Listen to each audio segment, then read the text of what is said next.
Hey, what's going on, everybody? This is Mike Felix, and today I wanted to talk a little bit about like employment and entrepreneurship, and I wanted to kind of have the opportunity to flip this script a little bit. I'm starting to think about business a little bit more fundamentally now, and I get the opportunity to speak to a lot of entrepreneurs, and what I'm noticing is that my perspective on business ownership and entrepreneurship was actually very flawed, and a lot of that came from my involvement in uh, these businesses, network marketing businesses. Not to say anything bad about network marketing businesses, but the mentality going into a network marketing business is to, hey, do this business so you can escape employment, and so they treat employment as this thing to escape and not necessarily as a resource to accumulate wealth and a resource to actually be able to grow things that could ultimately still provide for your family, but also you can look back and say that you're proud that you built it, right?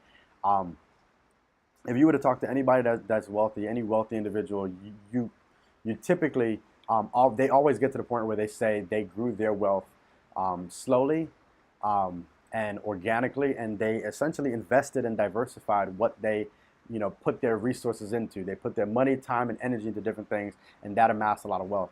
So when I look at employment, um, I'm now starting to flip the flip my script a little bit in saying that there are plenty of people who are employed who are more entrepreneurial than business owners.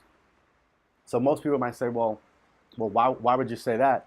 I typically say my response is, they're entrepreneurial, they just don't know it. So hear me out. They're entrepreneurial, they just don't know it. So let's talk about the fundamentals of what it means to, like, let's say you're working for a corporation and you're investing in this thing called a 401k. A 401k, or if you're in the government, there's something called a TSP, and there's other tax deferred accounts that you can kind of put your money into. But overall, you're essentially putting your money into this bucket, and that bucket is giving you leverage and the ability to purchase little pieces of many companies. So essentially, you have a portfolio of businesses that you own. You just own a very tiny piece of it. The reason why I say they don't know it is because when I ask somebody that's employed, hey, how many businesses do you own? They say none.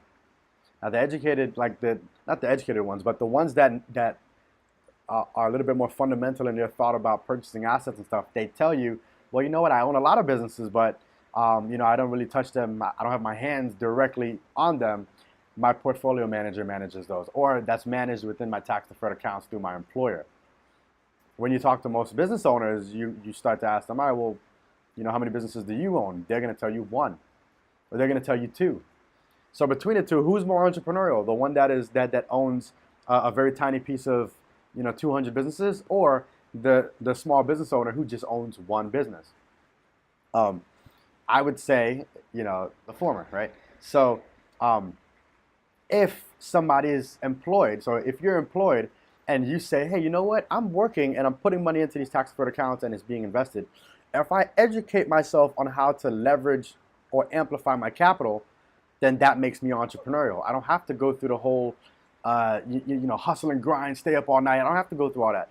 I just got to get very smart on understanding what's happening with my money so that I can do that in and out of these accounts, and that in itself makes you entrepreneurial. So my message today is, if you have a job, or if you don't have a job, if you have a business, if you put an effort, or if you put energy towards understanding how to amplify your capital or how to become a resource, a key resource, or if you understand how to leverage what you have, that in itself makes you an entrepreneur.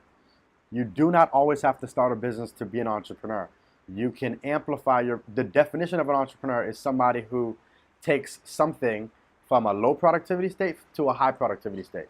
And that includes taking your dollar and being able to turn that dollar into $4. You don't have to do the labor to, the hustle and grind to do it. You can do that through, investing your time, energy, and money, the right way, at the right time, with the right people, in the right place. So, if you do have any questions about just, that thought process, or if you would like me to, recommend some books, hit me up in my messages. Check out my Facebook page, or just shoot me a line. I would love to chop it up and have a conversation with you.